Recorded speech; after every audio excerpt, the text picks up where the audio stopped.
Êtes-vous heureux d'être cette sémence originelle?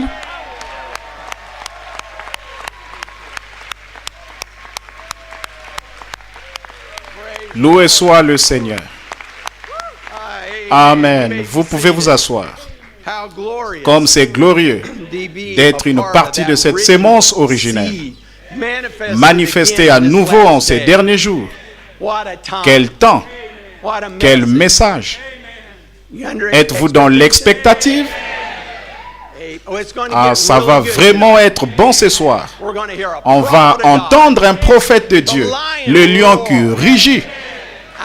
Je suis prêt à l'entendre rugir. Êtes-vous prêt à l'entendre rugir? Merci Seigneur. Amen.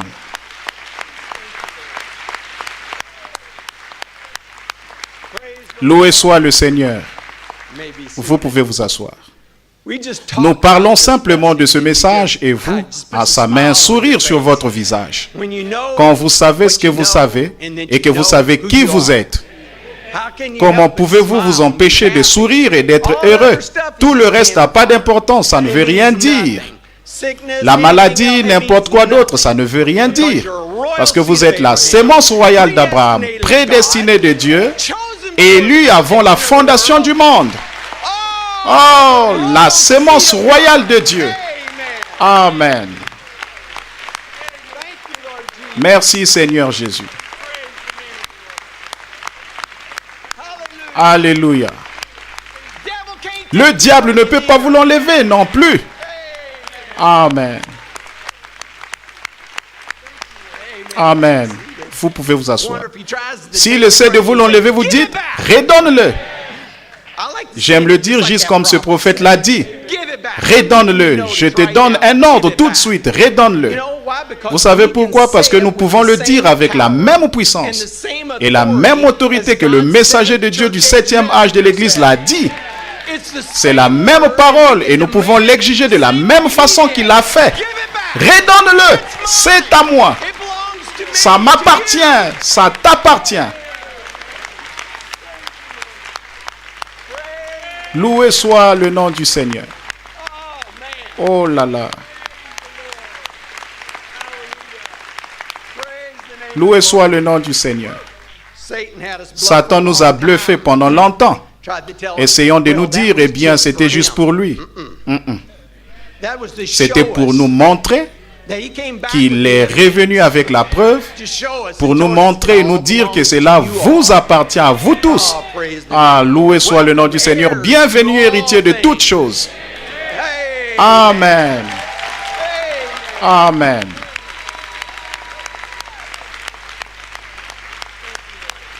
Loué soit le nom du Seigneur. Toutes choses. Amen.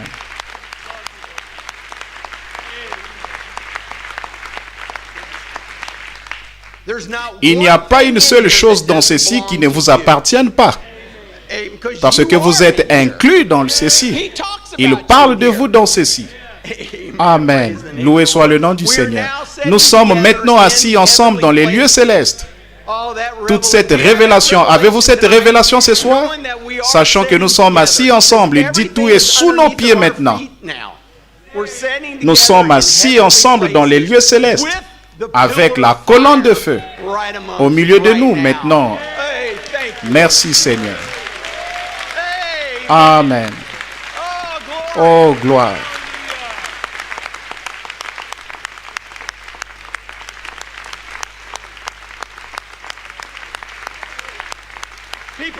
Les gens disent, ils pensent qu'il y a une colonne de feu. Nous savons qu'il y a une colonne de feu. Amen. Loué soit l'Éternel. Vous pouvez vous asseoir. Comme c'est merveilleux. C'est ce que fait ce message. Vous savez, chaque dimanche, vraiment, je me demande, c'est comme descendant, sortant dehors, entrant dans la voiture. Je pense, Seigneur, comment est-ce que ça pourrait être mieux? Comment, Seigneur, pourrais-tu me donner un meilleur dimanche et le dimanche suivant arrive? C'est encore meilleur. C'est toujours mieux. Il se surpasse toujours. Et c'est la source inépuisable. Inépuisable, cherchez-le.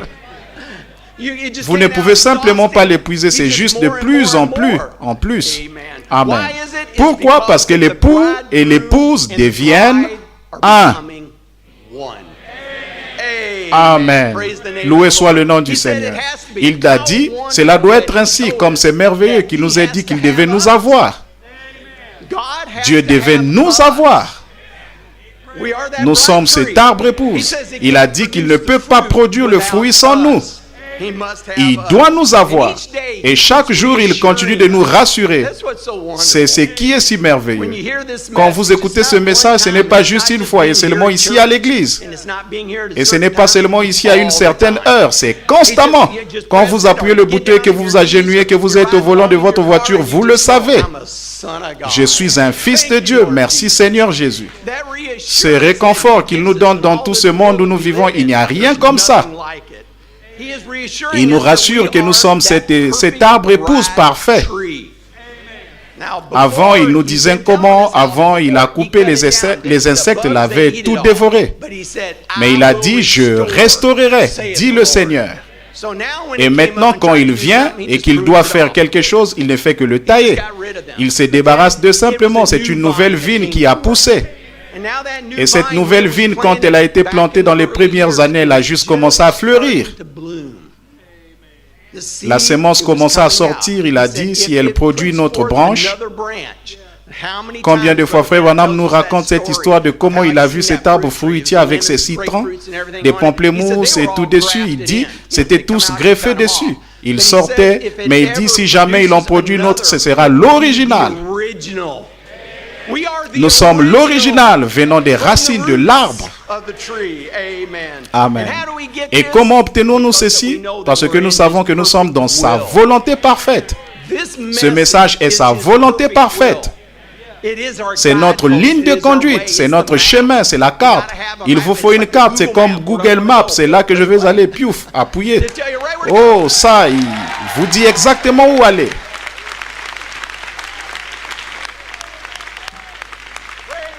Loué soit le Seigneur.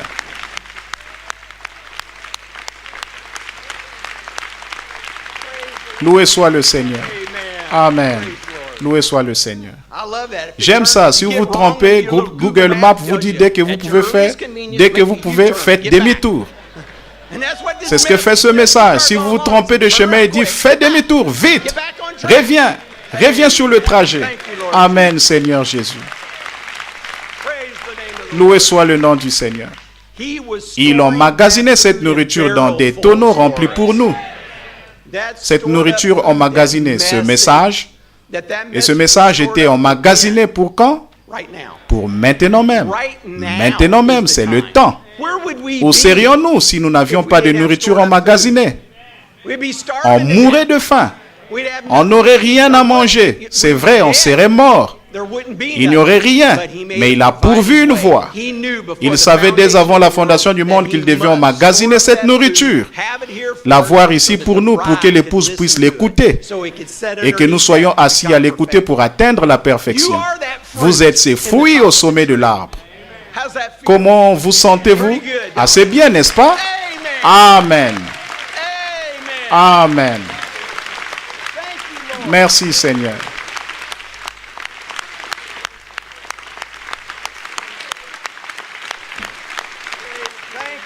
Merci précieux Seigneur. Vous pouvez vous asseoir. Nous sommes maintenant assis dans la présence de ce plein soleil d'août, nous a-t-il dit. Nous entendons la prophétie qui s'accomplit. Nous sommes la prophétie qui s'accomplit. Quand je pense à cela, je suis la prophétie qui s'accomplit. Vous êtes la prophétie, il a parlé de vous, il vous connaissait, il savait que vous seriez assis ici. Il sait tout de vous. Il a dit, un jour il va venir, nous ne faisons que planter cette sémence. Il a dit, cette sémence là-bas, elle ne pouvait pas supporter ce plein soleil d'août. Mais maintenant, ils sont prêts pour ce plein soleil d'août. Ce plein soleil d'août, c'est ce qui fait réellement mûrir. Et chaque fois que c'est le temps parfait qu'il s'élève, et que ce plein soleil devient parfait, ce fruit au sommet de l'arbre devient parfait. C'est ce que nous faisons. Nous devenons parfaits en écoutant cette parole, car il se prépare à nous cueillir. Amen. Amen. Le temps de la moisson. Amen.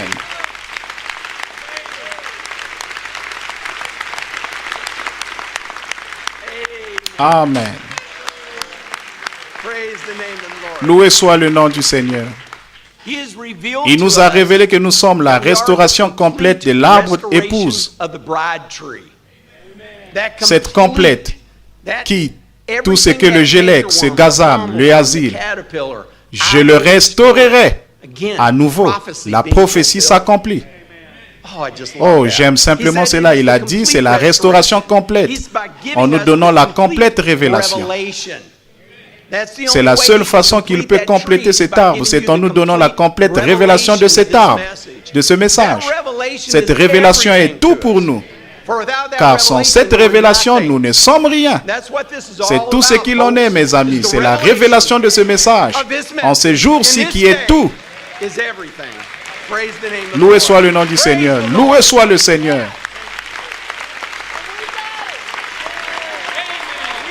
Nous l'avons.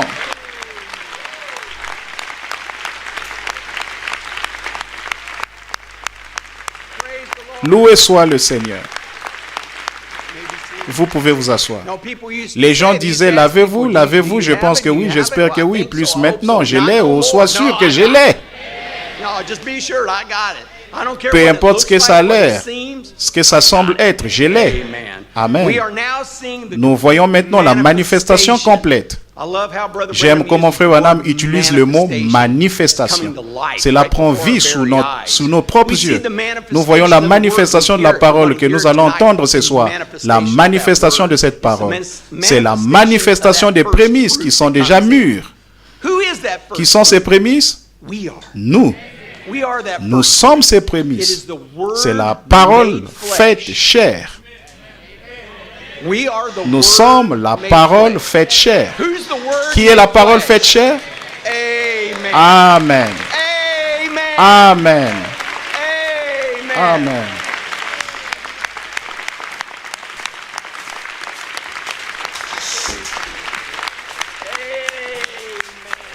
Amen.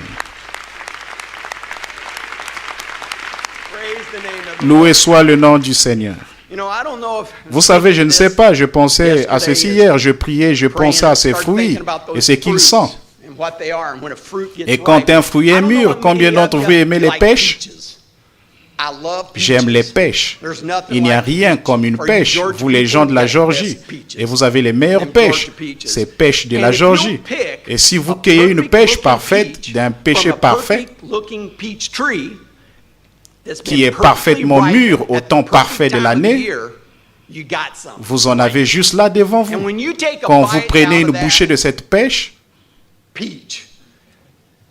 je vous dis que l'eau coule partout. Le jus coule sur votre bouche. Sur vos mains, vous avez un gâchis, vous avez du jus de pêche partout. Amen. C'est ce que nous faisons ici aujourd'hui. Loué soit le nom du Seigneur. Nous devenons cette juteuse épouse parfaite. En écoutant cette juteuse parole parfaite. Amen. Il prend une bouchée de nous et il y a du jus partout, mon gars. Loué soit le Seigneur.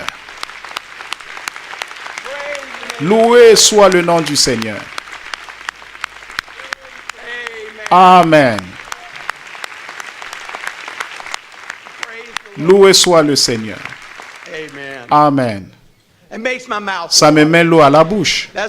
C'est ce que je veux faire avec le Seigneur Jésus. Je veux qu'il ait l'eau à la bouche et qu'il dise, il est tout à fait comme moi. Nous sommes dans une adoption. Nous avons été adoptés des fils et des filles de Dieu. Nous voulons lui ressembler. Nous voulons agir comme lui, parler comme lui, être juste comme lui. C'est la seule chose qui nous contrôle chaque jour. Si ce n'est pas le cas, ça devrait l'être.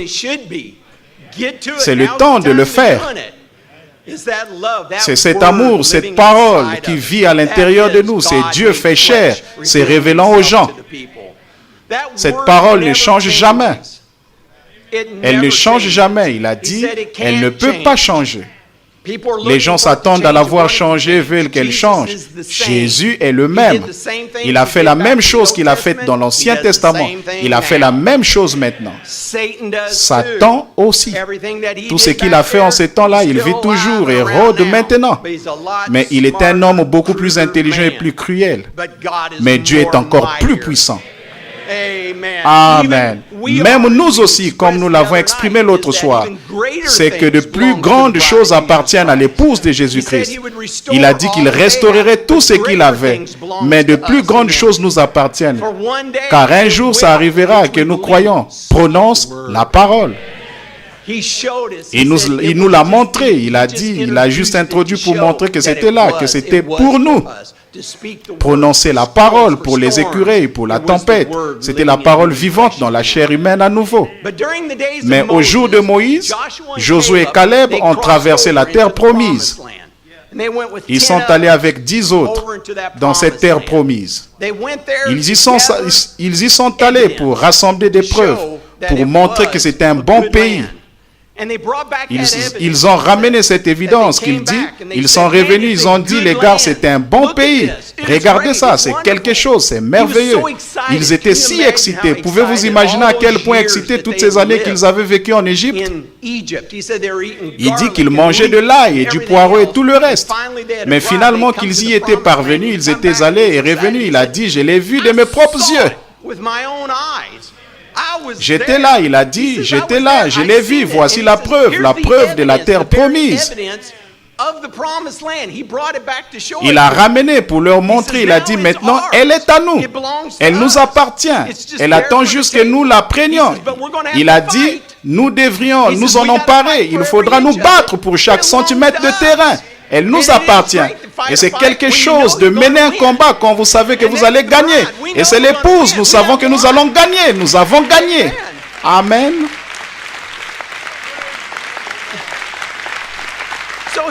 Alors, ils essayaient de les exciter.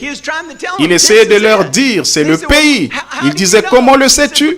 Parce que Moïse l'a dit.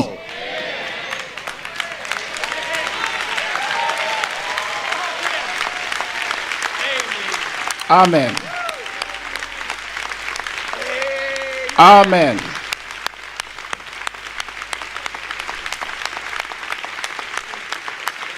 Loué soit le nom du Seigneur. Amen. Vous pouvez vous asseoir. Qu'est-il arrivé ensuite? Il dit, ils sont allés vers ces 10. Et eux ont dit, on ne peut pas y arriver. On ne peut pas. On a besoin de plus que la parole de Moïse. Il nous faut plus que la parole de Moïse pour y arriver. C'est impossible. Ils sont géants. Nous n'y arriverons pas. Il nous faut plus que ça. Il nous faut plus que ces simples bandes. Ok. Qu'est-il arrivé ensuite? Josué a apaisé les gens qu'il a dit. Il a dit qu'il est allé à lui et s'est écrié, nous sommes plus que capables. Nous sommes plus que capables de nous emparer du pays. Il nous appartient, c'est notre héritage. Il est à nous. Croyez Moïse et faites jouer les bandes.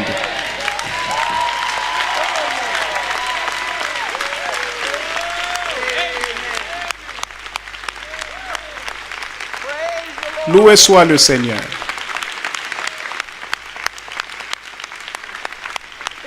Ça nous appartient. Amen. Amen. Vous pouvez vous asseoir. Mais dans notre jour, Dieu a envoyé le plus puissant de tous ses prophètes.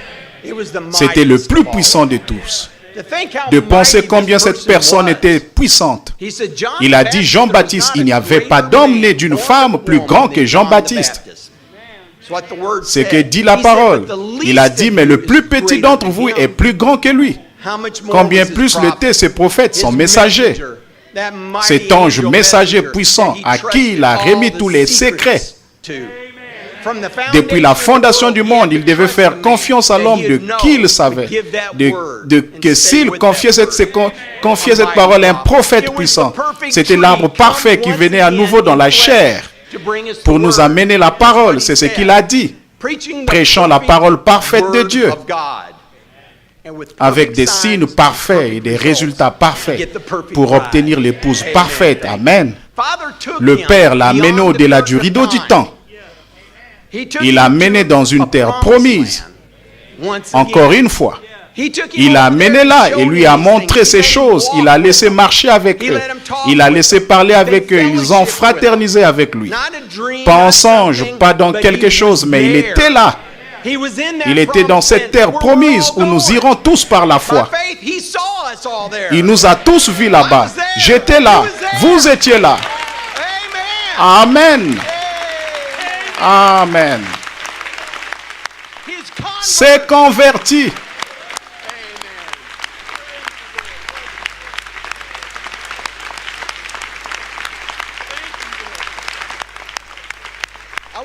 Je me demande si Jean m'a vu. Je me demande si Frère Branham m'a vu. Il m'a vu.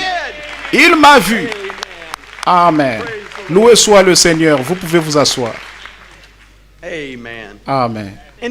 Ensuite, il est revenu de cet endroit. Quoi qu'il en soit, il ne voulait pas revenir. Il ne voulait même pas revenir. Dieu l'a ramené. Je suis si heureux qu'il l'ait fait. Je suis si heureux qu'il l'ait fait. Il est revenu avec la preuve pour nous dire, je l'ai vu. J'étais là. Je les ai tous vus. Je vous ai tous vus là. C'était là. C'était l'amour parfait. Tout était parfait là-bas. Tous mes convertis. Est-ce que sont tous des Branham? Loué soit le nom du Seigneur. Il a dit que nous étions que nous sommes plus que capables d'aller là-bas. Nous sommes plus que capables. Parce que quoi? Parce que nous sommes héritiers de toutes choses. Amen. Voici Satan. Voici une bombe atomique.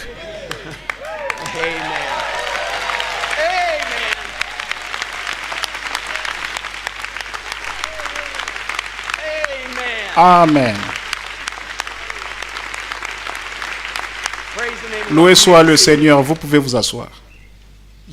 Vous étiez un pécheur, mais vous êtes un héritier. Vous étiez un bon arien, mais vous êtes toujours un héritier. Vous devriez mourir et aller en enfer, mais vous êtes héritier. Héritier de quoi? La vie éternelle. Comment savez-vous que vous allez l'obtenir? Je la ressens. Le Saint-Esprit l'a amené. Jésus est ressuscité des morts afin que vous puissiez venir. Et il arrive qu'il ait amené un prophète au-delà du rideau du temps pour le prouver. Et cela rend témoignage et confirme exactement ce qu'il a dit qu'il ferait. Je suis passé de la mort à la vie. Mon nom a été mis sur ce livre et a été scellé. Et j'étais dans la mer de l'oubli. Puis un nouveau livre avec un nouveau nom écrit dedans, dans la gloire, et c'est le mien. Maintenant, nous sommes héritiers de toutes choses. Oh, nos noms sont dans un nouveau livre. Tout est retiré. Héritier de tout. Cela appartient à l'épouse. Amen. Gloire. Loué soit le nom du Seigneur. N'est-ce pas puissant? Oh là là. Aujourd'hui, encore une fois, nous allons entendre ce lion rugir pour nous amener un autre message. Et quand il rugit, tout se tait.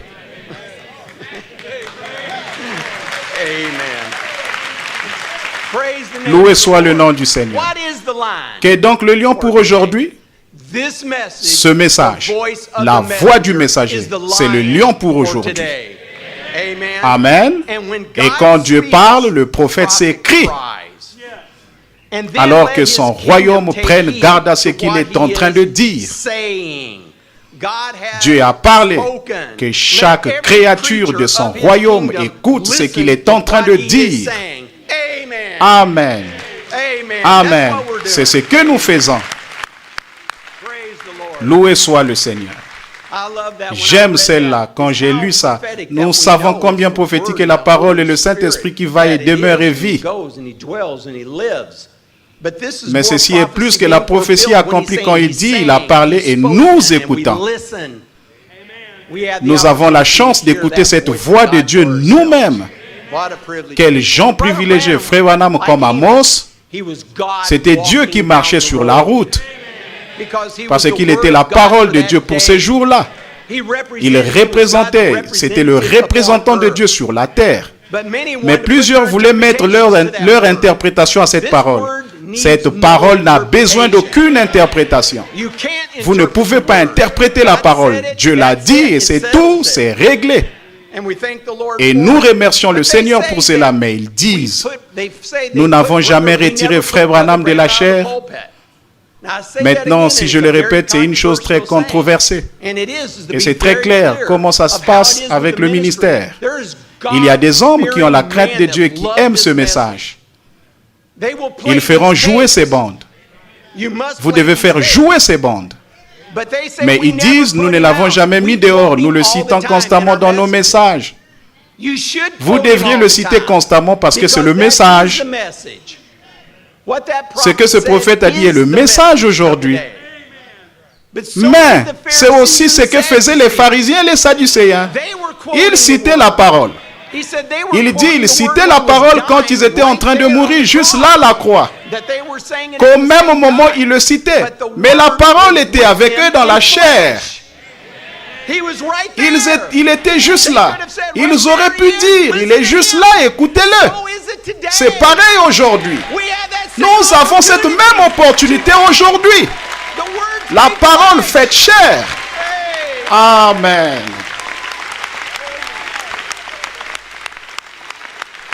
Loué soit le nom du Seigneur. Nous voulons l'entendre directement de la bouche du lion. Amen.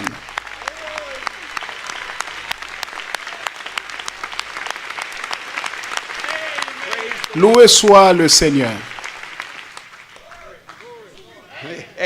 Amen.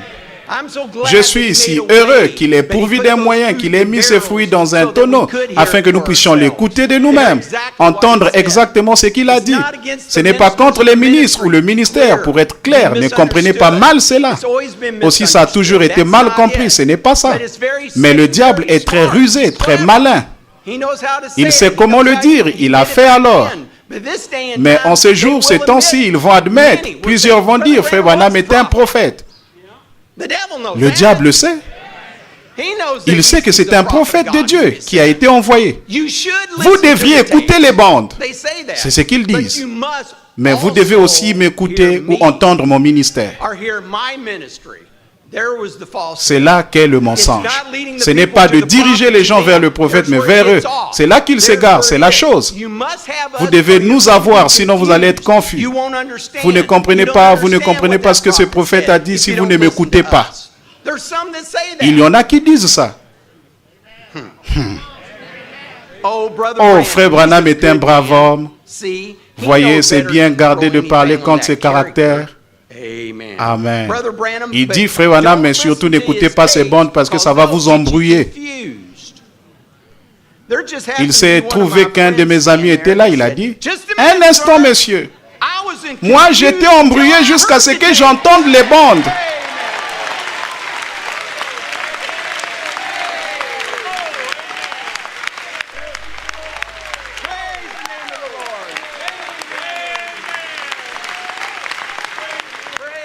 Loué soit le nom du Seigneur.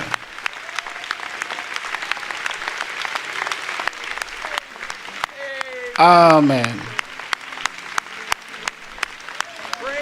Loué soit le nom du Seigneur. Ainsi, la seule façon de ne pas être confus, c'est de faire jouer les bandes. C'est ce qu'il a dit. Vous devez faire jouer les bandes. Ministres, pasteurs, faites jouer les bandes à votre assemblée. Nous devrions écouter les bandes constamment. Vous devriez en avoir une qui joue constamment, jour et nuit. Amen. Amen.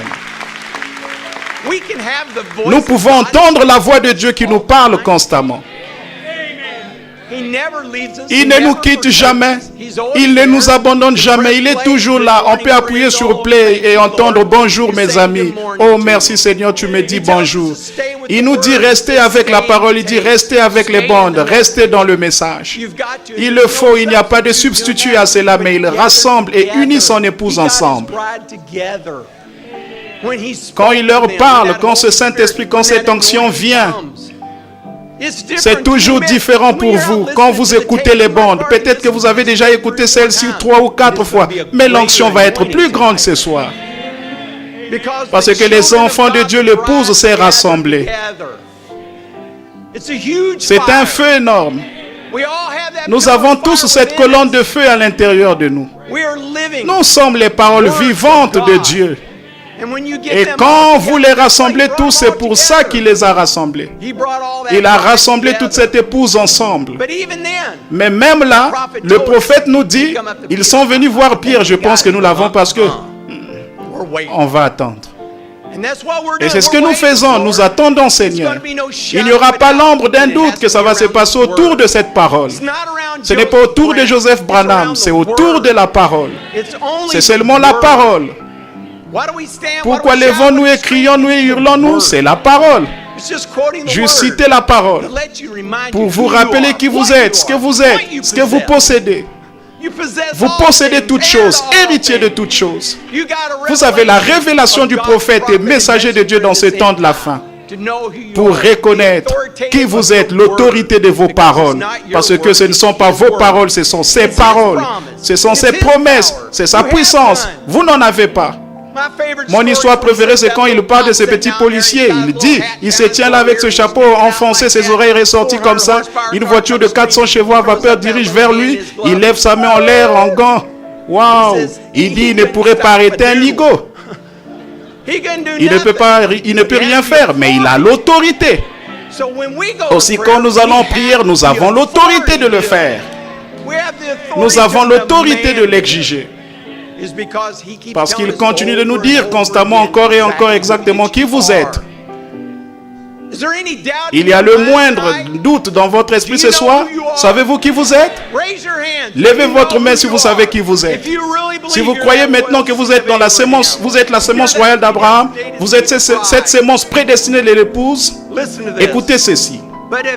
Mais s'il est un prophète du Seigneur, il est un proclamateur de la parole. Il est envoyé par la parole, avec la parole. Et il est la parole. Amen. Loué soit le nom du Seigneur. Et vous êtes la parole. Loué soit le nom du Seigneur. Inclinons nos têtes. Loué soit le nom du Seigneur. Combien nous devrons être reconnaissants. Merci Seigneur Jésus. Merci pour tout ce que tu fais pour nous. Ta grâce, ta miséricorde, ton amour. Tu as toujours ta main au-dessus de nous. Nous surveillons et nous protégeons, peu importe ce que nous faisons. Nous y allons en ton nom pour faire ta volonté. Et tu es là. Je suis heureux de voir frère Trevor de retour parmi nous. Il vient de revenir d'Afrique. Dieu te bénisse frère Trevor. Le Seigneur était avec toi dans ton voyage et t'a ramené en sécurité vers nous. Il est toujours avec nous. Oh, il est là pour nous protéger. Et quoi que nous ayons besoin, prononcez simplement la parole. Je suis heureux Seigneur de savoir que je suis ton enfant. Je suis ce fruit au sommet de l'arbre Seigneur. Je veux être tellement juté pour toi, Seigneur. Je veux que ce jus du Saint-Esprit coule de moi, Seigneur. Je veux que tu sois si fier de moi. Je sais que tu es fier de tous ceux qui sont ici devant moi. De tous ceux qui sont à l'écoute, ton épouse à travers le monde, peu importe où ils sont, Seigneur. Nous sommes si reconnaissants, Seigneur. Nous te remercions pour ta présence ce soir. Nous sommes dans une grande expectative d'écouter ce message. Car nous connaissons la voix d'un vrai prophète. Nous l'écoutons jour et nuit. Tu nous l'as confirmé, ta parole brûle dans nos cœurs. Nous sommes réellement des gens privilégiés d'être ici, Seigneur. Mais nous avons des besoins. Nous sommes juste des êtres humains fragiles. Et quel que soit votre besoin, levez la main vers lui et dites, Seigneur, regarde le besoin derrière la main que je lève vers toi. Pourvois ces besoins. Et en même temps, Seigneur, merci de me guérir. Tu m'as déjà accordé ce que je demande. Je lève juste ma main pour dire merci, Seigneur. Merci de l'avoir donné, Seigneur. J'y crois parce que je l'ai demandé. J'ai vu ce que tu as fait, Seigneur. L'impossible se transforme en possible. Ta main sur l'épouse.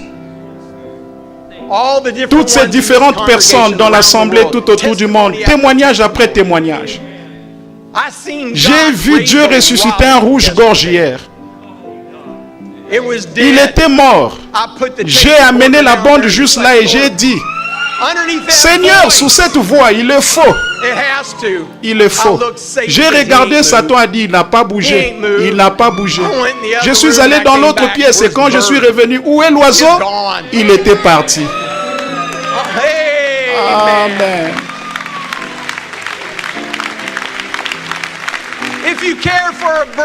Si tu te soucies d'un oiseau, combien plus te soucies-tu pour ton épouse, Seigneur Jésus? Tu répondras à leurs prières, tu leur donneras le désir de leur cœur.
Les éditions de la Lumière du Soir ont le plaisir de vous présenter William Marion Branham, l'homme que Dieu a confirmé dans cette génération comme le prophète promis de la fin des temps. Des connaissances bibliques approfondies, concentrées dans un message d'origine entièrement divine. Un ministère extraordinaire de salut et de guérison qui alla même jusqu'à la résurrection de plusieurs morts. Des dizaines de milliers de prophéties revêtues du sceau du ainsi dit le Seigneur, qui, prononcées sous l'inspiration, n'ont jamais failli, pas même une seule fois. Une vie consacrée qui n'a souffert aucun compromis quant aux exigences de la parole de Dieu. Un profond respect pour les autres, leurs croyances et leurs pratiques. Tout cela a caractérisé la vie de William Branham que Jésus-Christ a envoyé pour vous aussi. La bénédiction divine vous atteindra sans aucun doute si vous placez vraiment votre foi dans la parole du Seigneur que vous allez maintenant entendre sur cette cassette. Notre prière est que Dieu vous accorde sa parfaite grâce.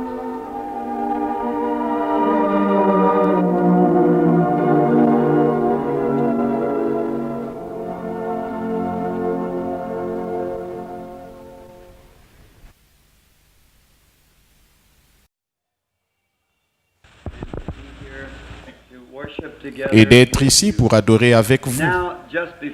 Et maintenant, juste avant le message, j'ai ici sur l'estrade ce soir mon bon ami, le docteur Lee Val, de la première église baptiste de Lima, dans l'Olio, qui était l'un de mes commanditaires aux réunions de Lima.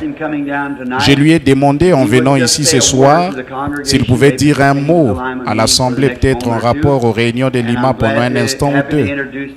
Et je suis content heureux de vous présenter ce soir le docteur Lee Val, un autre baptiste qui a le Saint-Esprit. Amen. Que Dieu vous bénisse aussi, frère Val. Tout cela était vraiment fort, venant d'un pasteur baptiste, n'est-ce pas? Eh bien, nous sommes très heureux d'avoir frère Val avec nous.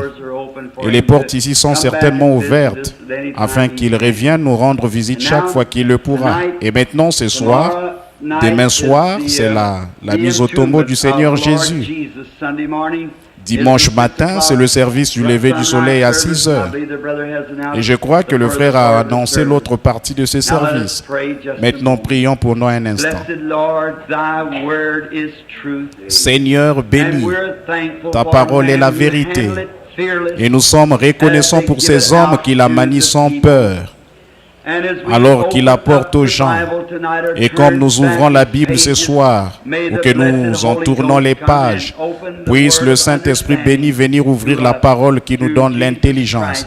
Par Jésus-Christ, nous le demandons. Amen. Cette grande soirée que nous célébrons, celle de la crucifixion de notre Seigneur béni, j'aimerais lire ce soir les paroles prononcées par ses lèvres, ces précieuses lèvres qu'il a fait écrire dans son livre. Dans Matthieu, au chapitre 4, nous, les versets 47 et 48, nous lisons ceci.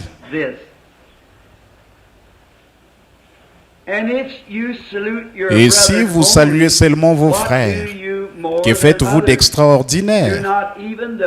Les païens aussi n'agissent-ils pas de même? Mais soyez donc parfaits, comme votre Père céleste est parfait.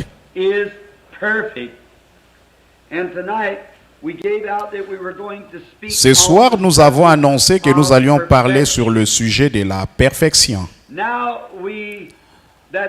Maintenant, ça semble être un texte très étrange à prendre pour le soir de la crucifixion de notre Seigneur. Mais aujourd'hui, peut-être, vous avez écouté la radio et entendu les différents messages et les messagers. Comment ils ont présenté ce grand jour terrible où notre Seigneur est mort pour les péchés du monde. Alors ce soir, j'ai choisi de présenter cela sous un autre angle, afin que ce soit un peu différent et un petit rafraîchissement pour vous. Et puisse le Saint-Esprit béni inspirer la parole maintenant, alors que nous nous efforçons de l'apporter. Dieu exige la perfection.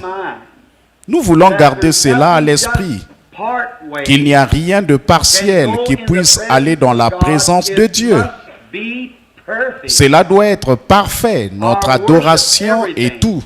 Or, dans le jardin d'Éden, Dieu avait placé Adam et Ève dans le jardin. Et ils ont péché et transgressé les lois de Dieu en péchant par désobéissance. Et quand il y a transgression, la désobéissance est la transgression de la loi. Et la loi de Dieu, lui qui est saint, pur et saint, alors aucune trace d'impiété ne peut jamais se tenir dans sa présence. Donc, si le péché est venu dans le monde par la transgression, alors la question du péché doit être réglée avant que le pécheur puisse se tenir dans la présence de Dieu. Maintenant, s'il n'y a pas de loi, alors il n'y a pas de justice. Mais la loi exige, ou la justice exige une loi. Et la loi, quand elle est invoquée, elle applique la justice. Or, nulle chair n'est sauvée par la loi. La loi ne peut pas nous sauver. La loi est simplement la chose qui nous a mis en prison, mais elle n'a aucune puissance rédemptrice. La loi nous a seulement montré que nous sommes des pécheurs et elle nous a condamnés. Voilà à quoi sert la loi. Elle sert à apporter la condamnation ou à vous montrer où se trouve votre erreur. Donc, la loi en elle-même ne pouvait pas sauver. Elle ne pouvait qu'engager des poursuites. Et Dieu, étant saint et juste, il devait engager une poursuite contre le pécheur, parce qu'il avait affranchi les limites de la grâce et était devenu un citoyen qui enfreignait la loi, alors il devait en subir les conséquences. Toute la loi a une sanction. En effet, la sanction d'avoir transgressé la loi de Dieu, c'est la mort. Et cela devait s'aimer la mort dans la race humaine. Et toute la race humaine est sous la sanction de cette loi. Maintenant, quand Adam et Ève ont péché, il n'y avait aucun moyen, aucun remède pour qu'ils puissent revenir dans la présence de Dieu, sauf si ce péché était réglé. Et aucun homme ne peut commettre un péché quel qu'il soit, peu importe combien le péché est petit ou combien il est grand. Ce péché-là doit être réglé avant que celui qui l'a commis puisse revenir dans la présence du Dieu saint.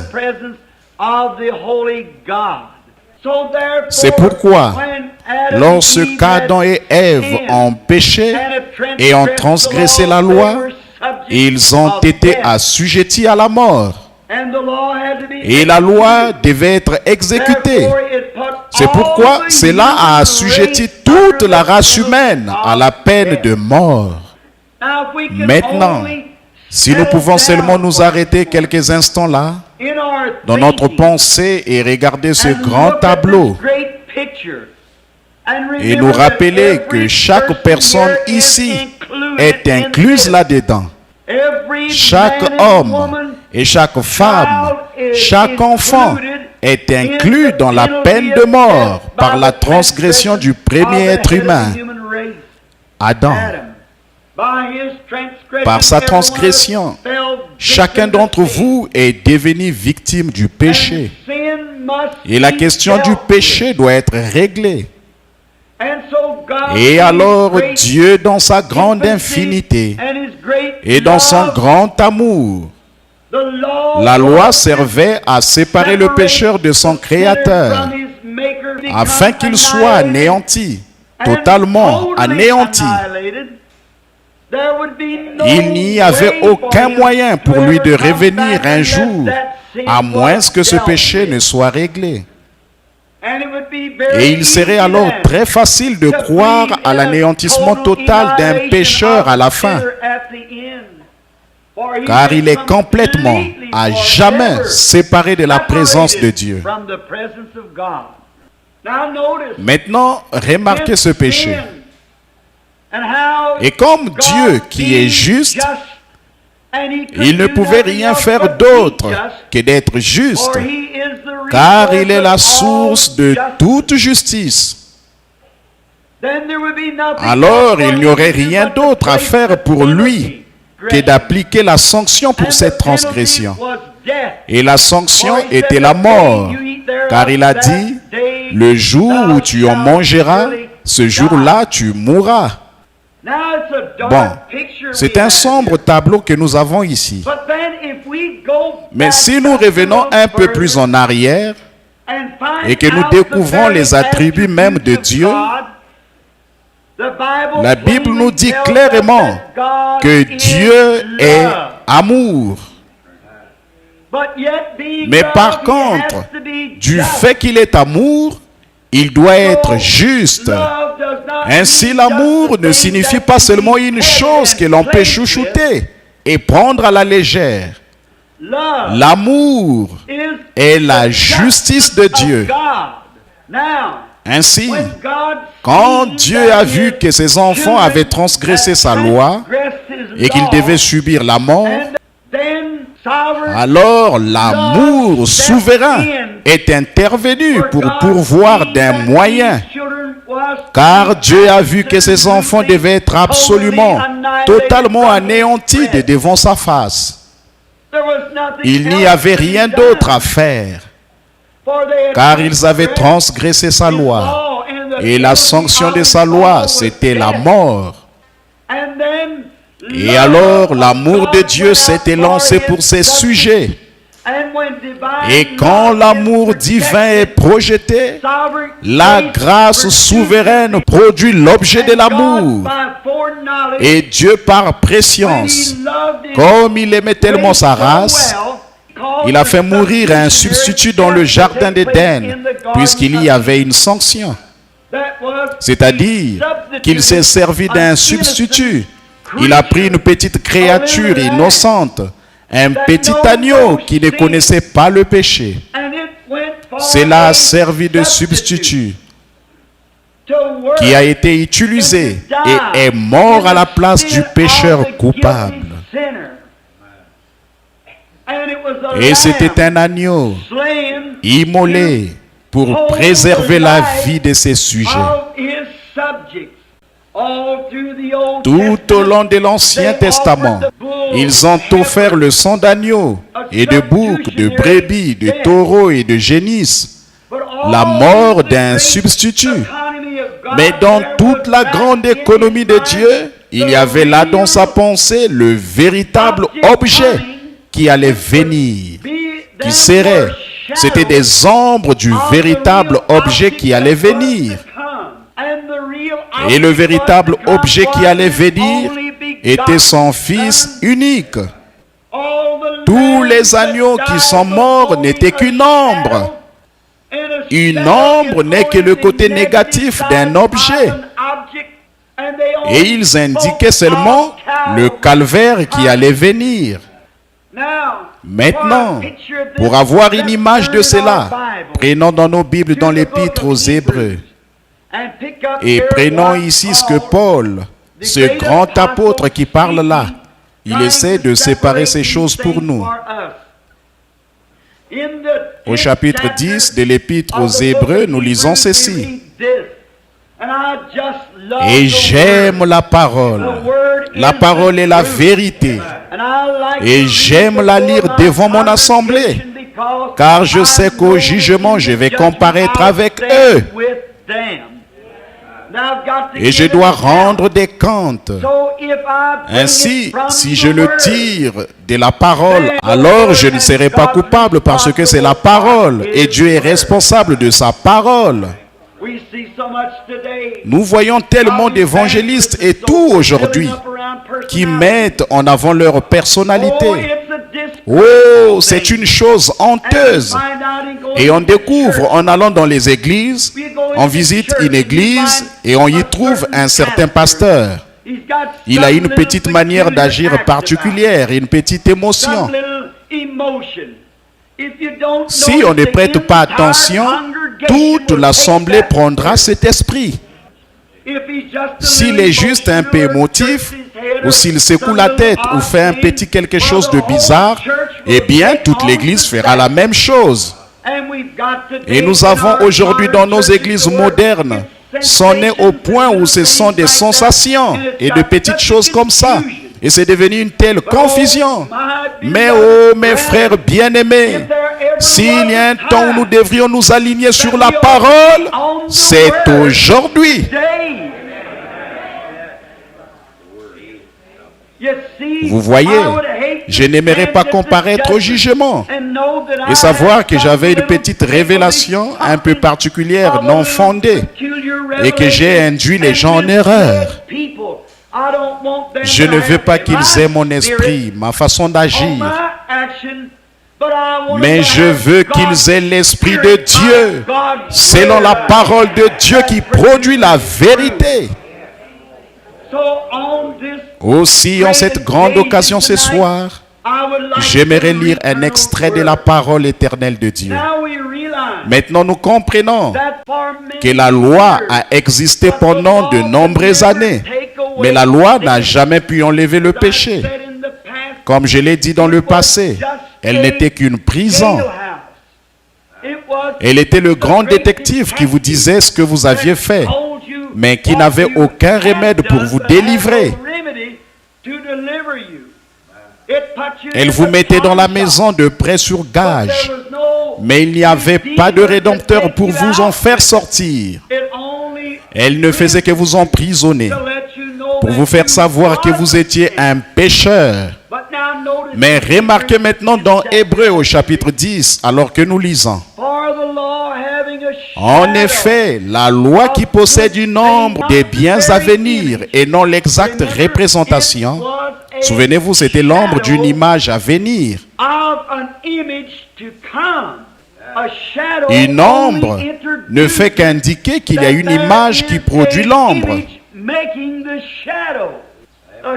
Une ombre des choses à venir et non l'image elle-même. Remarquez, des choses. L'exacte représentation des choses ne peut jamais, par les mêmes sacrifices qui ont été offerts perpétuellement, amener l'assistant à la perfection. Or, Dieu, au commencement, exigeait la perfection. Jésus, quand il est venu sur terre, a dit: soyez parfaits, comme Dieu dans le ciel est parfait. Et la loi qui possède une ombre des choses à venir ne pourrait jamais amener l'adorateur à la perfection. Vous voyez la situation? Maintenant, revoyons ça pour que vous soyez sûrs de ne pas le manquer. Dieu exige une sainteté parfaite. Personne ne peut se trouver dans son image avec la moindre parcelle de péché. Jésus a témoigné de la même chose et a dit: soyez parfaits, tout comme Dieu dans le ciel est parfait. Et la Bible dit que la loi ne pourrait jamais, avec ses sacrifices, amener l'assistant à la perfection. Ainsi, la loi ne pouvait rien amener à la perfection. Elle n'était qu'un indicateur. Ces sacrifices faits chaque année ne pouvaient jamais amener l'adorateur à la perfection. C'est pourquoi personne sous la loi, ou qui respectait les lois, ou sous les ombres, ne pouvait être parfait. Car verset 2, autrement n'aurait-on pas cessé de les offrir? S'il y a quoi que ce soit que je peux faire pour me rendre parfait dans la présence de Dieu, alors Christ n'avait pas à mourir pour moi. S'il y a une chose que vous pouvez faire qui aurait un quelconque mérite dans la présence de Dieu, alors Christ est mort en vain. Aucune observation de la loi, aucune de vos idées légalistes, rien de votre propre sainteté, rien que vous pourriez arrêter de faire, arrêter de mentir, arrêter de voler, arrêter de fumer du tabac, arrêter d'aller au cinéma. Vous êtes toujours perdus. Rien ne peut le faire. Adhérer aux églises, les rituels, les cérémonies, les baptêmes, les ordres religieux, la lecture de credo, réciter des prières, toutes ces choses ne comptent absolument pas. Vous êtes perdus. Il n'y a rien que vous puissiez faire de vous-même, car vous êtes un pécheur condamné. Et il n'y a aucun moyen en vous-même, ou aucun credo, ou quoi que ce soit que vous puissiez faire ou penser de vous-même qui aurait un quelconque mérite dans la présence de Dieu. Parce que vous êtes un pécheur pour commencer. Et la Bible déclare que nous sommes tous nés dans le péché, conçus dans l'iniquité, venus au monde en disant des mensonges.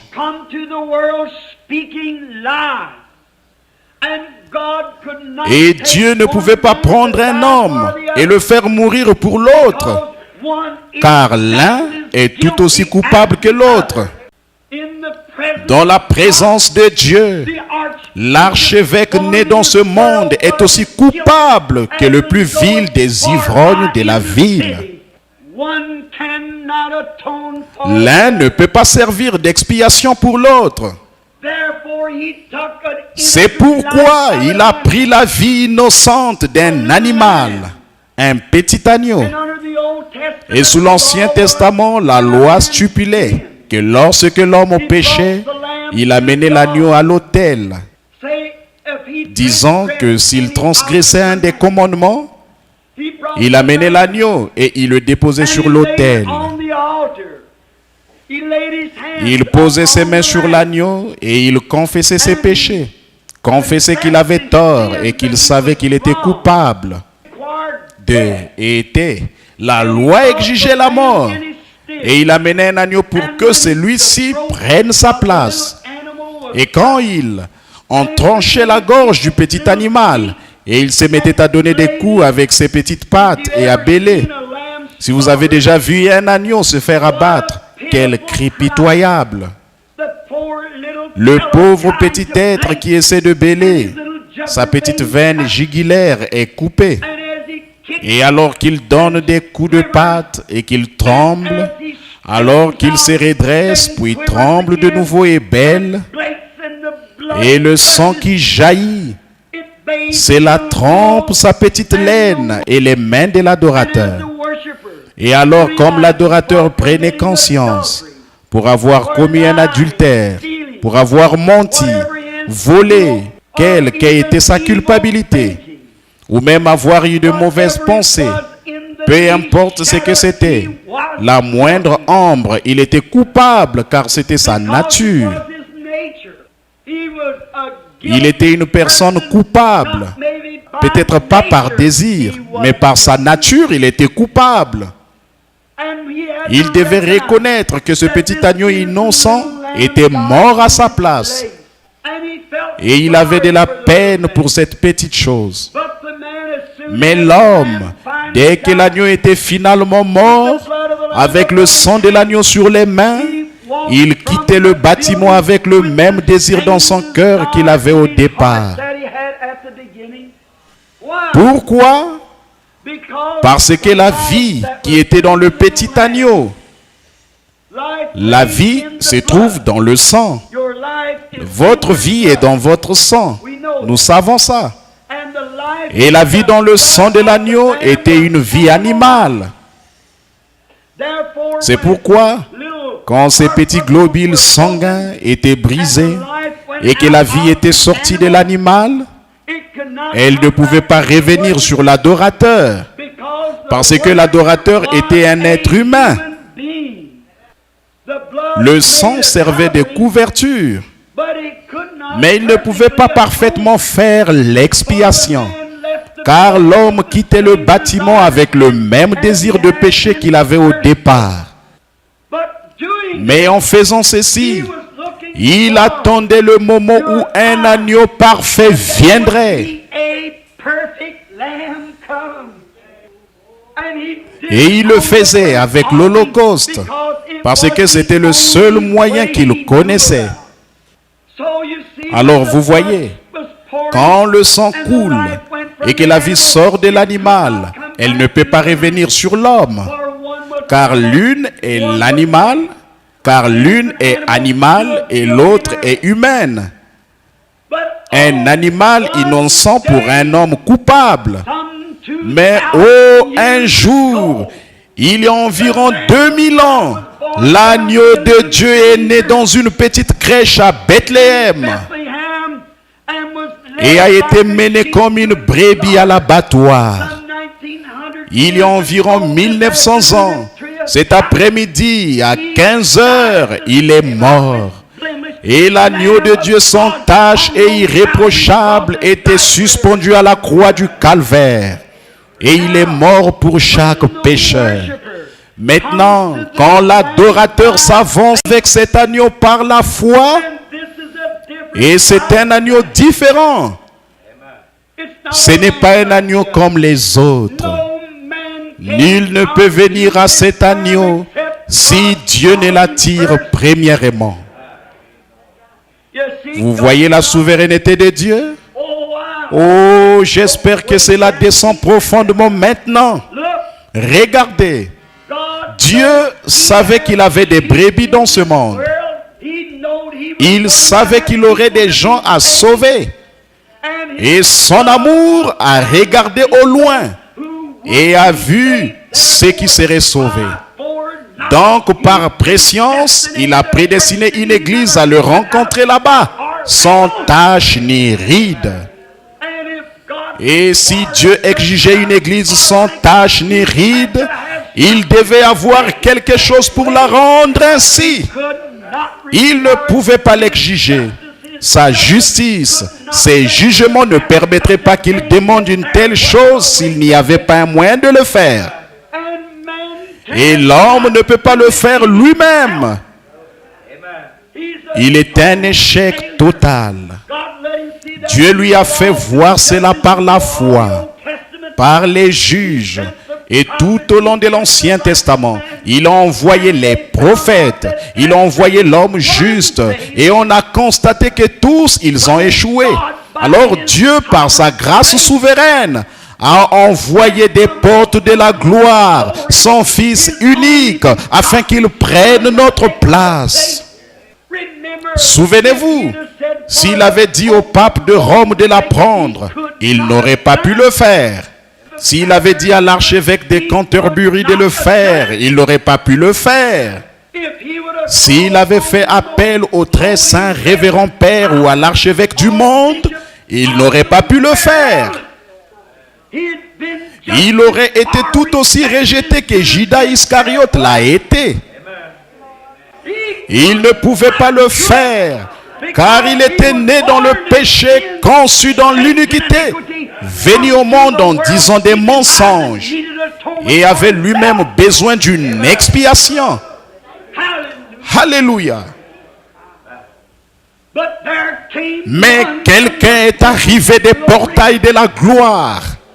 Nul autre, pas un homme bon, non plus un juif, ni un homme des nations. Il n'était rien de moins que le Dieu Tout-Puissant, caché dans la chair humaine. Il est venu lui-même pour offrir son propre sang, car cela n'est pas venu par le sexe. Le sexe n'a rien à voir là-dedans. Mais il a ouvert une vierge de son ombre, et à partir d'une cellule de sang qu'il a créée lui-même, il a ressuscité celui qui est innocent. Alors mon salut, le vôtre ce soir, ne dépend pas des mérites de nos propres actions. Il dépend de l'indéniable grâce souveraine du Dieu Tout-Puissant qui nous a choisis en lui. Certainement, je ne pourrai jamais être parfait. Et vous non plus, vous ne pourrez jamais être parfait. Et nous ne prétendons pas être parfaits. Mais nous avons cette consolation. C'est que notre foi repose sur un sacrifice parfait qui a déjà été accepté. Alors comment savons-nous que nous recevons cela? Lorsque l'adorateur pose ses mains par la foi sur le corps du Seigneur Jésus et qu'il ressent la terreur du péché. Et il cracha moqueur sur son propre visage, qu'il ressent les gémissements de Gethsémane, les douleurs atroces du calvaire, et qu'il sait qu'il est coupable et confesse ses péchés correctement. Oh Seigneur béni, je suis coupable. Et je n'ai pas d'autre moyen à part toi pour m'aider. Et par la foi, tu invites le Saint-Esprit est venu et m'invite à venir. Et maintenant par la foi, j'accepte Jésus comme mon sauveur personnel. Cette vie qui est sortie de lui au calvaire, appelée le Saint-Esprit, qui était caché dans la cellule du sang du Seigneur Jésus, revient sur l'adorateur et le baptise du Saint-Esprit dans le corps de Christ. Et il est déjà jugé. Vous n'avez pas à vous inquiéter du jugement.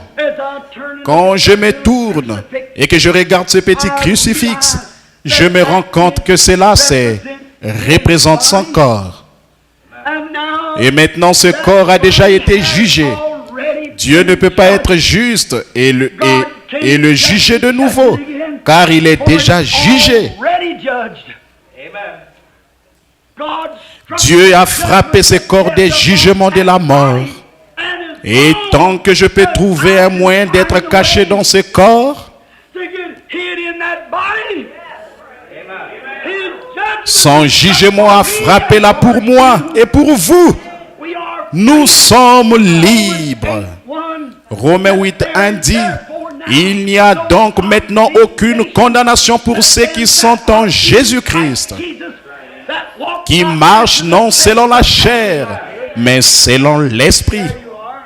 Voilà une condamnation. Peu importe ce qu'il peut advenir, vous êtes cachés sous le sang. Encore une fois, comment entrons-nous dans ce corps? 1 Corinthiens 12:13 dit, par un seul esprit. Comment est-ce que l'esprit vient? Par le sacrifice. Où s'est trouvé l'esprit? Dans le sang. Dans le cas d'un animal, pourquoi est-ce que ça ne pouvait pas revenir? C'était un animal. L'esprit animal ne pouvait pas venir sur l'esprit humain et y changer quoi que ce soit, car l'esprit humain était une vie supérieure que celle de l'animal. Mais l'esprit d'aucun autre homme ne pouvait revenir. Si vous avez l'esprit d'un ancêtre, c'est du spiritisme. Mais Dieu lui-même est venu pour que son propre esprit, qui est l'esprit le plus grand qui existe, puisse revenir par la forme du baptême du Saint-Esprit sur l'adorateur, par le sang de Christ, et le faire entrer dans le corps. Il est alors en sécurité. Regardez, le sang des taureaux et des boucs ne ferait pas l'affaire, car il était faible. Commençons maintenant à lire vers le verset 12. Très bien. Le sang des taureaux et des boucs ne pouvait pas marcher, ni faire l'expiation. Regardez. Mais lui, quel homme? L'évêque? Non. Le pape? Non. Mais lui, après, offert un seul sacrifice pour le péché, s'est assis pour toujours à la droite de Dieu. Attendons désormais que ses ennemis soient devenus son marchepied. Êtes-vous prêts? Êtes-vous prêts à recevoir la parole? Écoutez ceci. Et ensuite, je veux que vous en laissiez imprégner. Écoutez attentivement. Car par une seule offrande, pas chaque année, réveil après réveil, réunion après réunion, jour après jour, mais par une seule offrande, il a amené à la PERFECTION, perfection.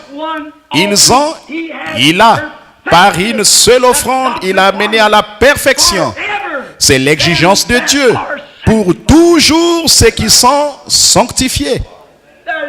Voilà. C'est la réponse devant la mort de Christ. C'est la réponse devant le calvaire. Il a par son propre sang entièrement racheté nos péchés et amené à la perfection pour toujours ses croyants. Par conséquent, en Christ, nous sommes irréprochables, parfaits dans la présence du Dieu Tout-Puissant. Nous sommes des gens qui vivent au-dessous de leurs privilèges. À cause des doctrines que nous avons adoptées, on nous a enseigné que nous devons atteindre un certain niveau, que nous devons faire une certaine chose. Non, mon frère, ce n'est rien que vous ayez pu faire. C'est ce que Dieu a fait pour vous. Nous sommes maintenant, si nous avons été justifiés par la foi, nous sommes parfaits pour toujours dans la présence de Dieu. Et Jésus a dit, soyez donc parfaits. Alors ils ont été amenés à la perfection pour toujours. Dieu, par la mort de Christ, il y a 1900 ans aujourd'hui, a amené à la perfection le croyant, qu'il a vu d'avance avant la fondation du monde pour toujours. Et ceux qu'il a appelés, il les a justifiés. Ceux qu'il a connus d'avance, il les a appelés. Ceux qu'il a appelés, il les a justifiés.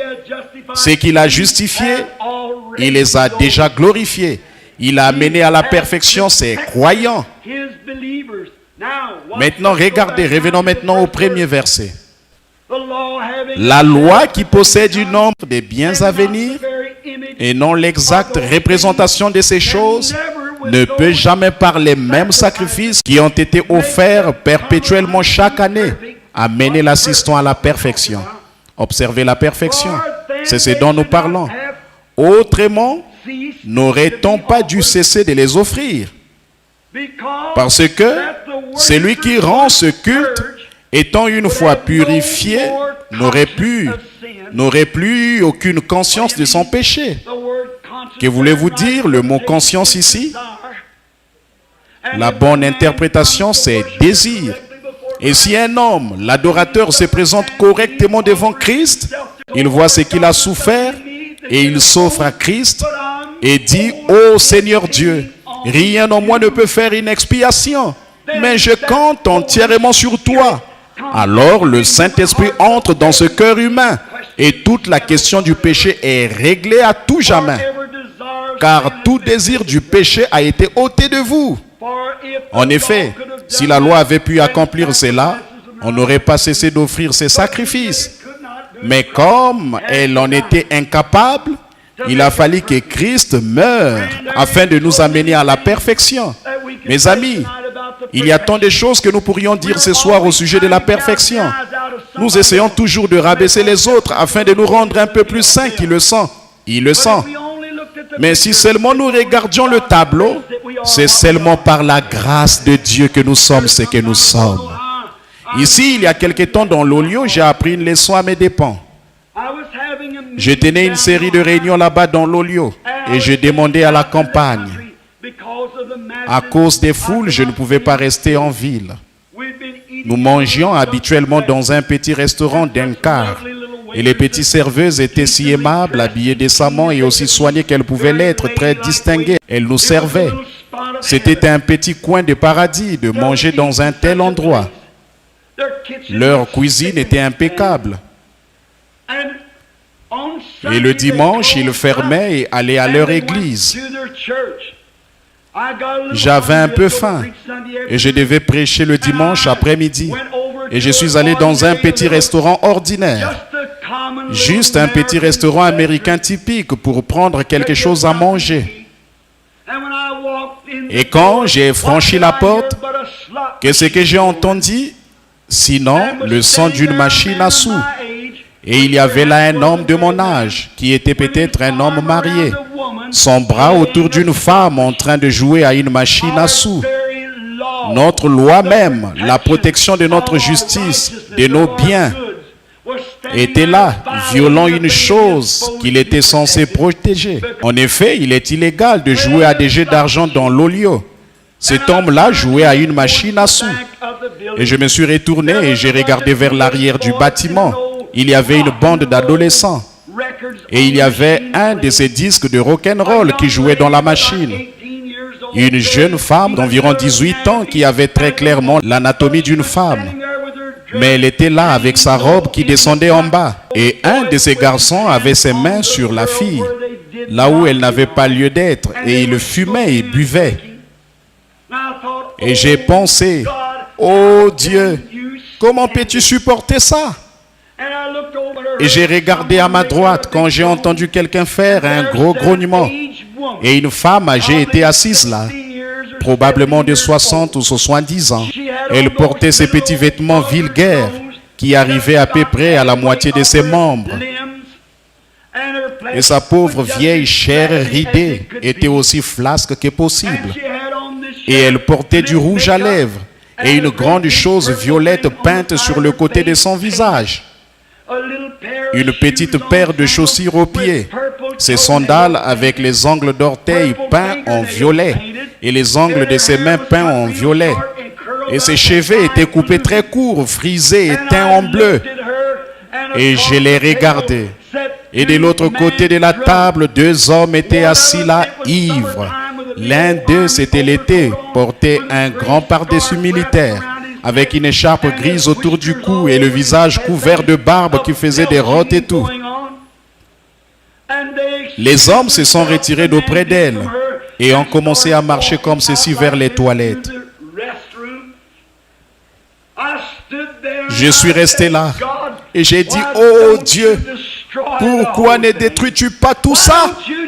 Pourquoi ne l'engloutis-tu pas dans la terre? J'ai dit, est-ce que mes petites Sarah et Rebecca devront grandir dans de telles conditions? J'ai dit, comment peux-tu, ô Dieu, dans ta grande sainteté, supporter même de regarder une chose comme ça, sans envoyer un tremblement de terre pour l'engloutir? Et pendant que j'étais là à condamner cette femme en faisant cela, je me suis retiré derrière la porte. J'ai senti l'Esprit de Dieu venir sur moi. Et je me suis placé derrière la porte. Et j'ai vu comme quelque chose qui tourbillonnait. Et quand ça s'est produit dans la vision, c'était la terre qui tournait et qui tournait. Et comme j'ai remarqué autour de la terre, il y avait un fil cramoisi autour de la terre. Et quand je suis arrivé là, sur la terre, je me suis vu, petit garçon en train de faire des choses que je n'aurais pas dû faire. Peut-être comme ça, mais c'était péché. Et chaque fois que je faisais quelque chose, je voyais cette ombre noire monter vers le ciel. Et là, Dieu m'aurait tué sur le champ. Puis j'ai vu ce sacrifice parfait qui se tenait là entre moi et Dieu. Je l'ai vu se tenir là avec les épines sur sa tête et le crachat qui coulait sur son visage.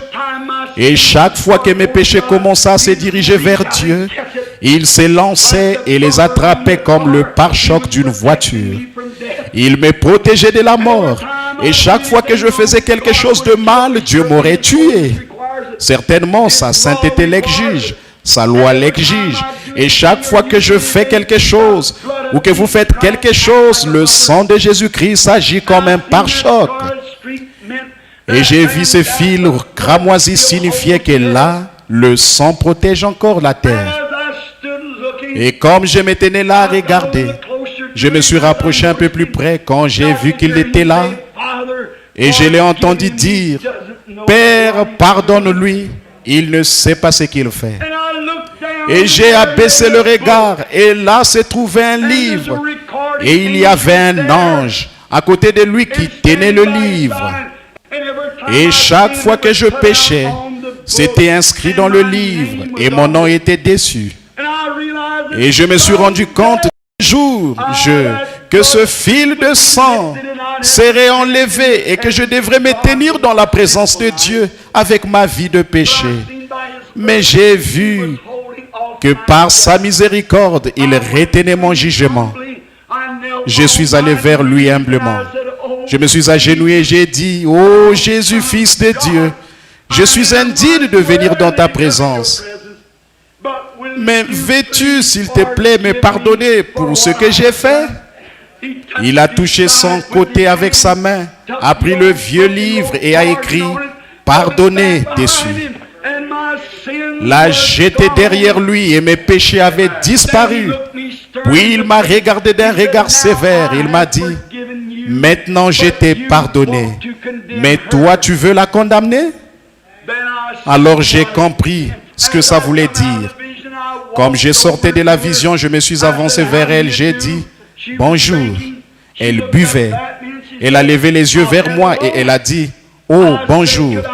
J'ai dit, « Puis-je m'asseoir ?» Elle a dit, « J'ai déjà de la compagnie ». J'ai dit, « Je ne le disais pas dans ce sens-là, madame.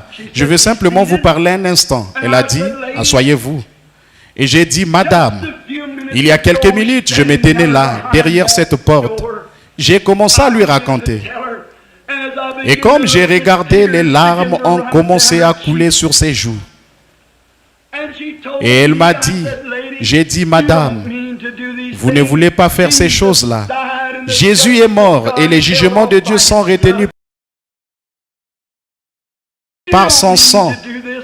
Vous ne voulez pas faire ça. » Et elle a dit, « Non, monsieur. » Elle a dit, « Mon père était un diacre à l'église. J'ai grandi dans un foyer chrétien.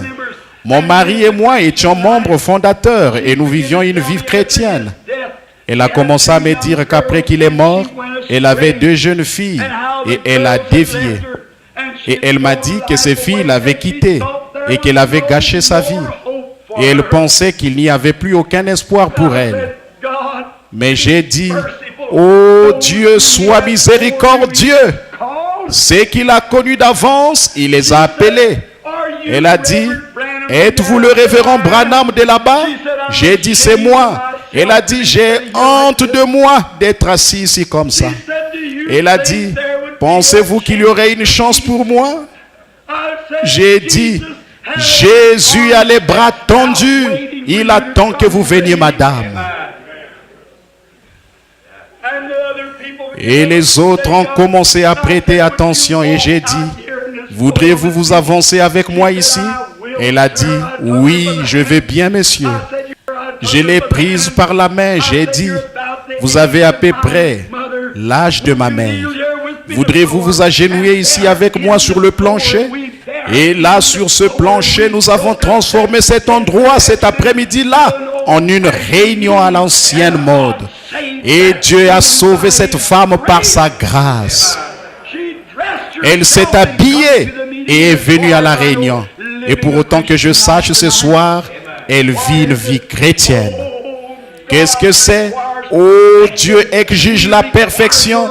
Il exige votre repentance. Il exige votre loyauté envers lui. Mais il regarde ce soir. Peu importe combien vous avez péché, que ce soit peu ou beaucoup, vous êtes quand même un pécheur.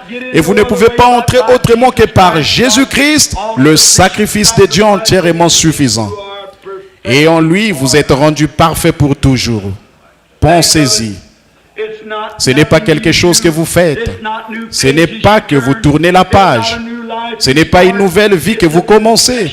C'est une confession de vos torts et la grâce de Dieu envers vous.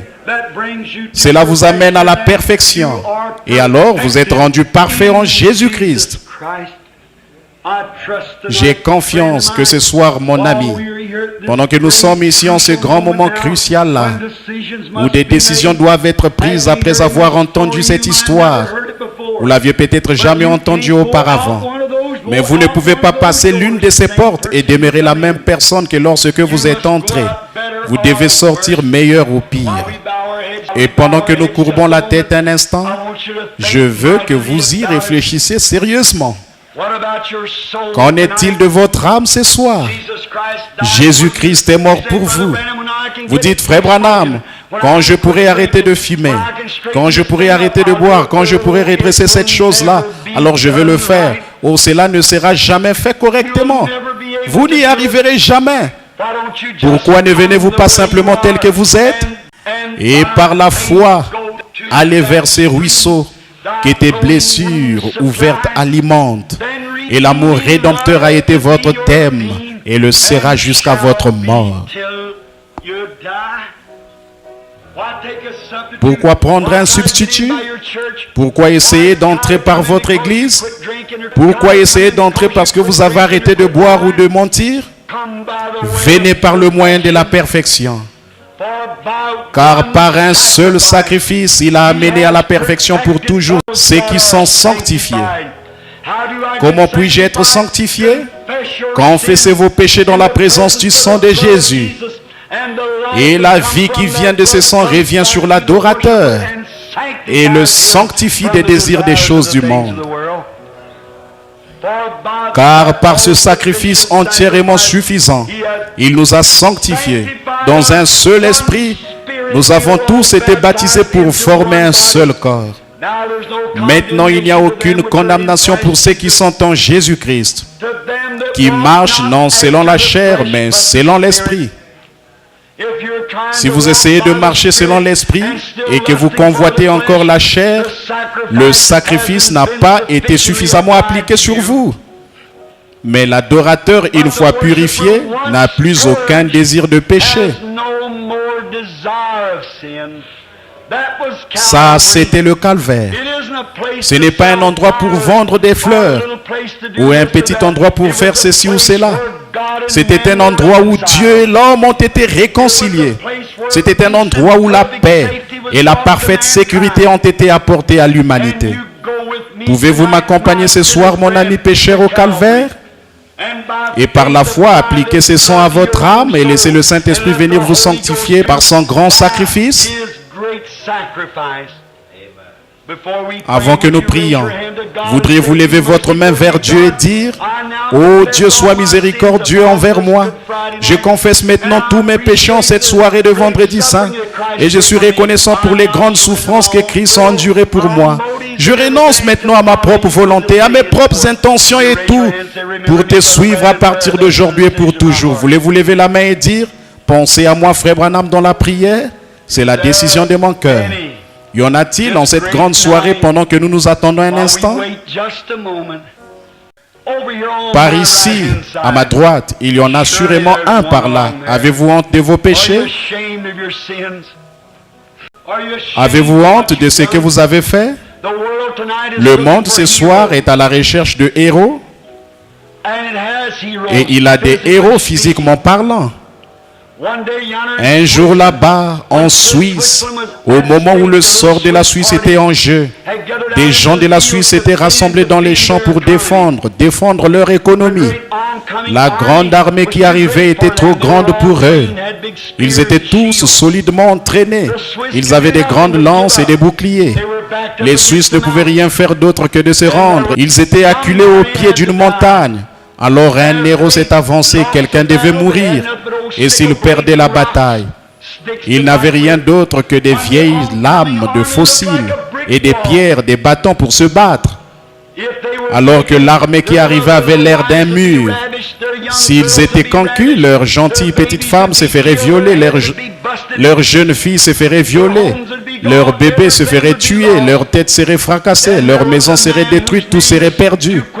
Puis il y avait là un homme dont le nom est trop vite oublié, il s'appelait Arnold von Winkelried. Il s'est avancé et a dit: homme de la Suisse, aujourd'hui je donne la vie pour la Suisse. Il a dit: juste au-delà de la montagne là-bas, il y a une petite maison blanche. J'ai une femme et 3 enfants qui m'attendent, mais ils ne me reverront plus jamais, car aujourd'hui je donne ma vie pour la Suisse. Ils ont dit: qu'est-ce que tu vas faire, Arnold Van? Il a dit: suivez-moi et faites de votre mieux avec ce que vous avez. Et il a promené les regards sur l'armée jusqu'à ce qu'il trouve là où il y avait le plus grand nombre de lances. Puis il a levé les mains en l'air, il a couru vers ce grand mur de lances en criant: place à la liberté, place à la liberté. Une série de lances se sont tournées pour arrêter sa charge. Il a étendu ses bras et les a regroupés dans son sein. C'est qu'il a cloué au sol et il est mort au bout de ses lances. Ces Suisses l'ont suivi avec des massues et des bâtons. Cette grande démonstration d'héroïsme a mis cette armée en déroute à tel point que les Suisses les ont battus et chassés hors du pays. Et ils n'ont plus jamais eu de guerre depuis ce jour-là jusqu'à aujourd'hui. Tenez-vous là en Suisse et mentionnez le nom d'Arnold von Winkelried. Vous verrez des larmes couler sur leurs joues. Pourquoi? Il a sauvé leur pays. Ça, c'était un grand acte d'héroïsme. C'est rare de voir quelque chose de comparable. Et cela n'a jamais été surpassé sur cette terre. Mais oh, c'était une petite chose à côté de ce qui s'est passé un jour. Quand la race d'Adam s'était née là, les démons arrivaient de tous les côtés. Les prophètes avaient échoué, la loi avait échoué, le sacrifice des taureaux et des agneaux avait échoué, la nature de l'homme avait échoué, tout. Et la petite race d'Adam s'était née là vaincue, dépassée en nombre par les démons, les superstitions, les maladies, les afflictions. Il y en a un qui s'est avancé dans le ciel et a dit: aujourd'hui, je vais mourir pour la race d'Adam.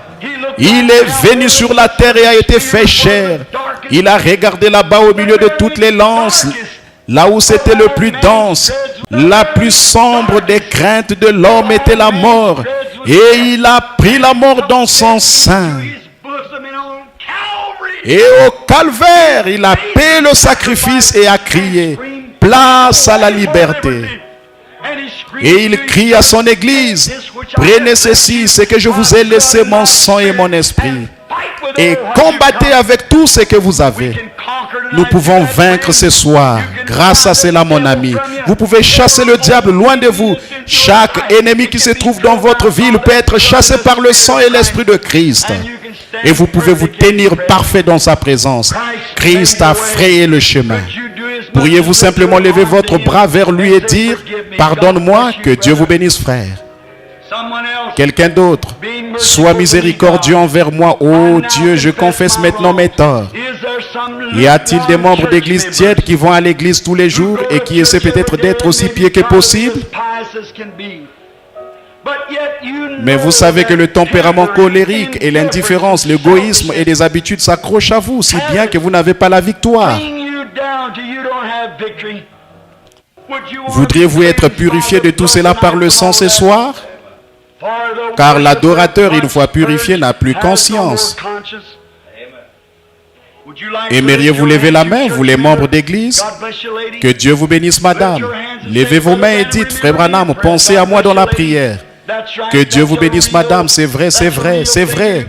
C'est la vraie chose à faire. Que Dieu vous bénisse là derrière, messieurs. Quelqu'un d'autre, levez la main, dites, oh Dieu, sois miséricordieux envers moi. Je sais que je professe le christianisme, mais je ne le vis pas. Je sais que je ne le vis pas et dans mon cœur, je ne suis vraiment pas en règle avec toi. Je vais être l'un des élus de Dieu. Je sens dans mon cœur que je le suis, mais je n'ai jamais rejeté les fardeaux qui m'enveloppent si facilement. Et je vais les rejeter ce soir. Et par la grâce de Dieu, je vais le faire. Priez pour moi. Voulez-vous lever la main? Que Dieu vous bénisse, madame. Quelqu'un d'autre, juste encore un peu, nous attendons. Pendant que nous attendons silencieusement et que tout le monde maintenant avec la tête inclinée en prière fredonne doucement ceci maintenant.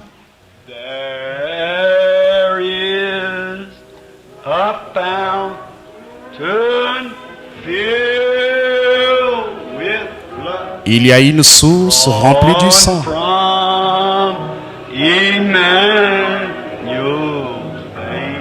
Des veines d'Emmanuel.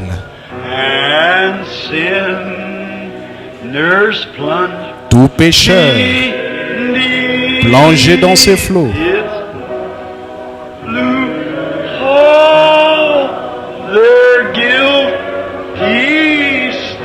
est lavé de tout péché. Ne voulez-vous pas y réfléchir en ce moment? N'essayez pas de vous en laver les mains. Christ est sur vos mains. Pilate a essayé de le faire ce matin-là, vers 6 heures, mais ses mains sont toujours couvertes de sang, coupables de sang. Vous savez ce qui lui est arrivé? Il est allé en Suisse bien des années plus tard. Il a perdu l'esprit et il a trouvé la mort après avoir plongé dans un bassin d'eau. Ce matin, en Suisse, des centaines de personnes viennent voir la scène. De l'eau bleue qui bouillonne du fond de ce grand bassin d'eau. Ils le font chaque année. C'est une vieille légende. On dit que Dieu a refusé que l'eau lui lave les mains. Frère, peu importe combien de fois vous vous faites baptiser, quoi que vous essayez de faire, rien ne purifiera vos mains sauf le sang de Christ. Dieu a refusé cela. Et l'eau bleue, après presque 2000 ans, bouillonne encore. Dieu refuse cela. Votre propre justice ne peut pas purifier vos péchés. Rien d'autre que le sang de Jésus. Pensez-y maintenant alors. Nous allons prier dans un instant. Je me demande si je peux demander quelque chose ce soir. Quand il s'est tenu là dans le prétoire de Pilate ce matin-là, et qu'il a dit, si mon royaume était de ce monde, je pourrais invoquer mon Père et il m'enverrait aussitôt 12 légions d'anges. Et un seul d'entre eux pourrait détruire le monde.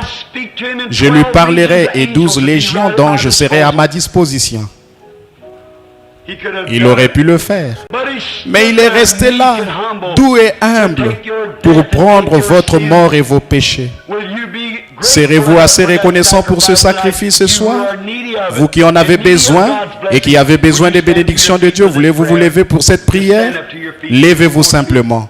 Vous qui voulez qu'on pense à vous dans cette prière et dites, oh Dieu, sois miséricordieux envers moi. Je suis coupable. J'ai fait des choses mauvaises et je veux maintenant accepter mon pardon par Jésus-Christ. Voudrez-vous vous lever maintenant? Que Dieu vous bénisse, jeune dame. Ça, c'est du courage. Restez debout là. Est-ce que vous voulez dire que vous avez levé la main et que là, vous n'êtes pas assez sincère pour vous lever? À quoi l'évangile vous a jamais servi? Oh, on prend l'église à la légère, on prend Dieu à la légère. L'heure est bientôt arrivée. Un de ces jours, une bombe atomique frappera quelque part ici. L'une de ces grandes usines de poudre explosive.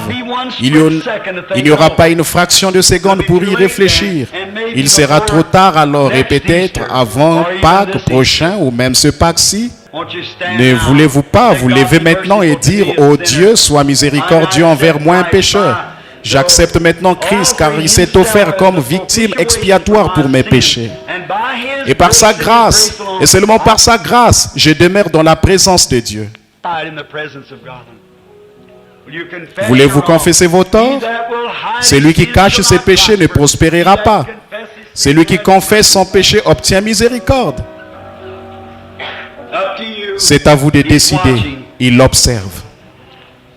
Maintenant, notre Seigneur béni, ce soir se tiennent ici 3 âmes pénitentes. Un chiffre pertinent. Un homme et 2 femmes.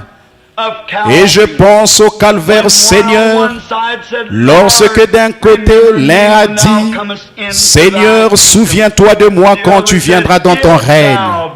L'autre dit, si c'est toi, fais-nous voir un miracle, retire-nous de la croix et sauve-toi toi-même.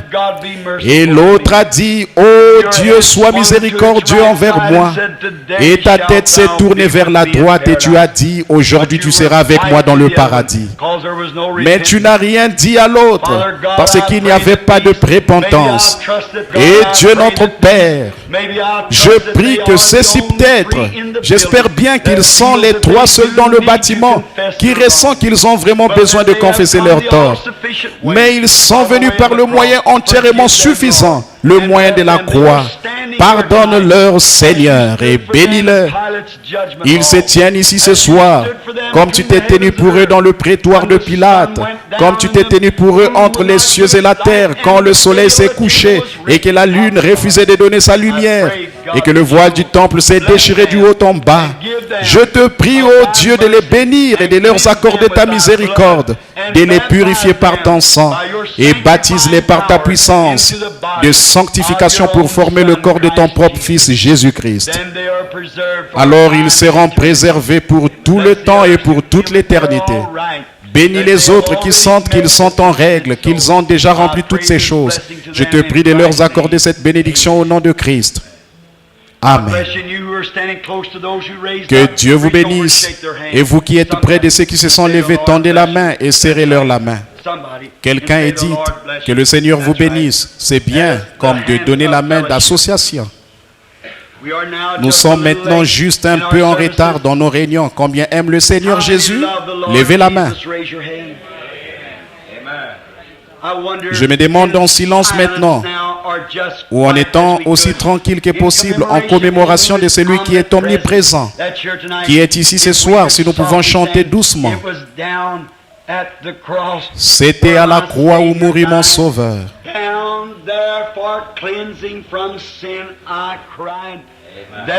Je suis venu briser de douleur.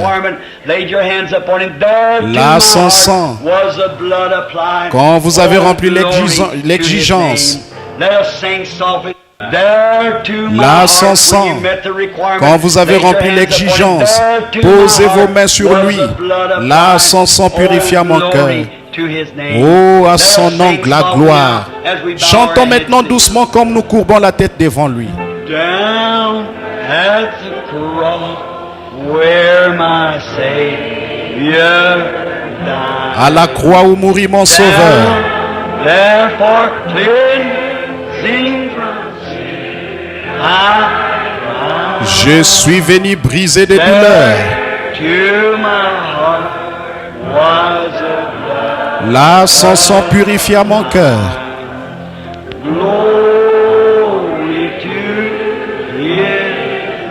À son nom, la gloire.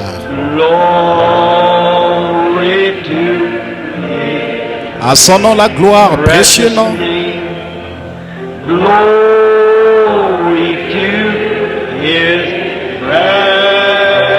À son précieux nom, la gloire.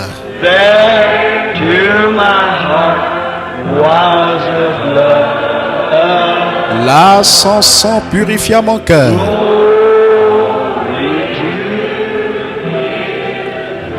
À son nom, la gloire. Maintenant, doucement, avec la tête inclinée.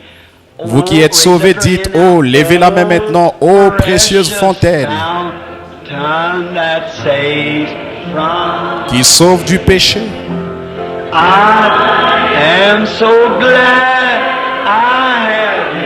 Je suis si heureux d'y être entré. Là, Jésus me sauve et me garde pur.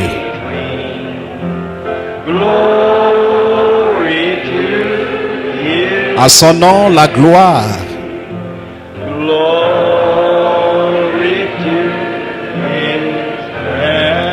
À son nom précieux. À son précieux nom, la gloire. À son précieux nom, la gloire.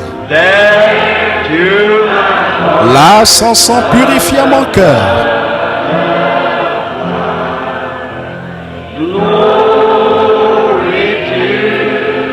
À son nom, la gloire. Now with your hands down, your heads bowed.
What a privilege it is tonight for me to be able to welcome God's prophet messenger to come and bring us the message of the hour.